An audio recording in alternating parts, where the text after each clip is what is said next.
Welcome back to Eliana's kitchen. तर आज आपण एकदम मस्त क्रिसमस स्पेशल एकदम हेल्दी केक बनवणार आहोत।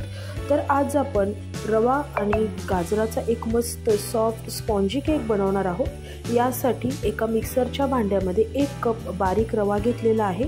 त्यामध्ये आपल्याला 1 कप किसलेला गाजर घालायचा आहे। यामध्ये अर्धा कप मी पिठी साखर घातलेली आहे, याऐवजी तुम्ही अख्खी साखर वापरू शकता। अर्धा कप मी दूध घेतलेला आहे, मलाई सकट घेतलेला आहे।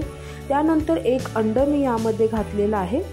आता हे सर्व मिश्रण आपल्याला झाकण लावून छान एकजीव करून घ्यायचं आहे, मिक्सरला फिरवून घ्यायचं आहे आणि एकदम बारीक पेस्ट तयार करून घ्यायची आहे।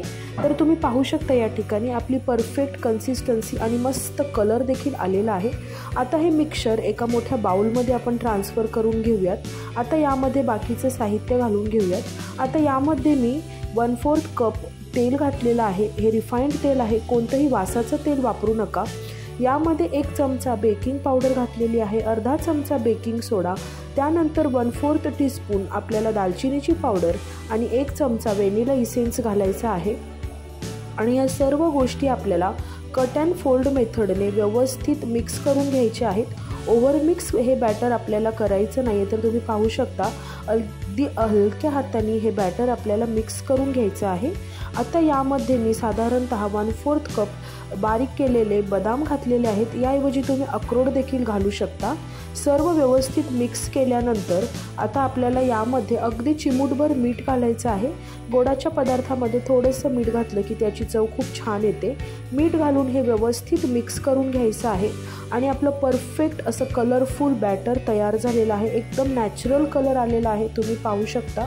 आता आपल्याला टीन तयार करायचं आहे, तर मी ऑलरेडी बेकिंग पेपर यामध्ये लाईनअप करून घेतलेलं आहे।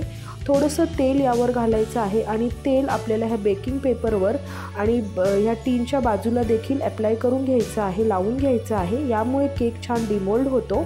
आता आपलं सर्व केकचं बॅटर या टीनमध्ये घालून घ्यायचं आहे। बॅटरची कन्सिस्टन्सी तुम्ही पाहू शकता, एकदम परफेक्ट असं बॅटर तयार झालेलं आहे। आता बॅटर घातल्यानंतर 3 ते 4 वेळा हा टीन आपल्याला टॅप करून घ्यायचा आहे, सर्व एअर त्यामुळे निघून जाते।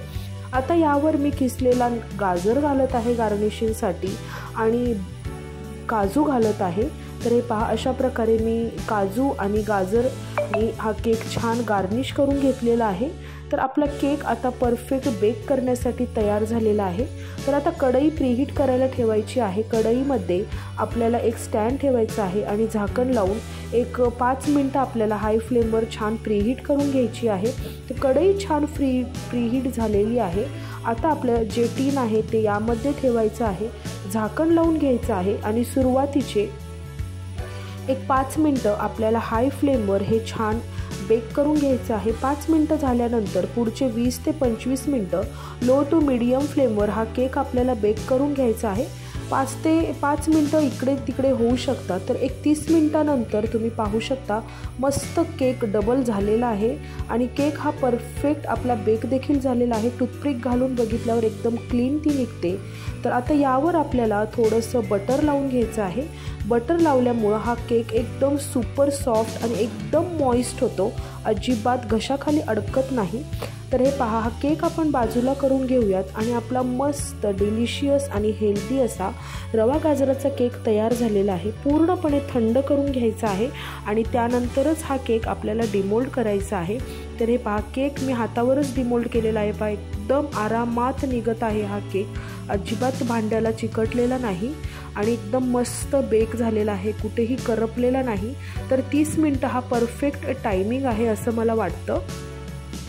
तर आता हा केक तुम्ही पाहू शकता, काय सुंदर दिसतोय, किती कलरफुल आहे, नॅचरल कलर आपल्या केकला आलेला आहे। तर मी हे गाजराचे असे छोटे छोटे फ्लावर्स करून घेतले होते, तर ते फ्लावर्स मी यामध्ये डेकोरेशनसाठी सिम्पली लावून घेत आहे, अगदी ऑप्शनल आहे।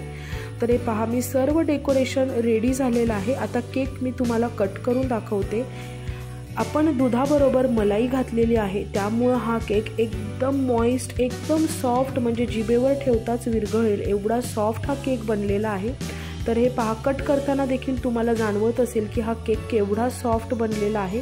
तर हे पहा, मी एक पीस तुम्हाला कट करून दाखवते।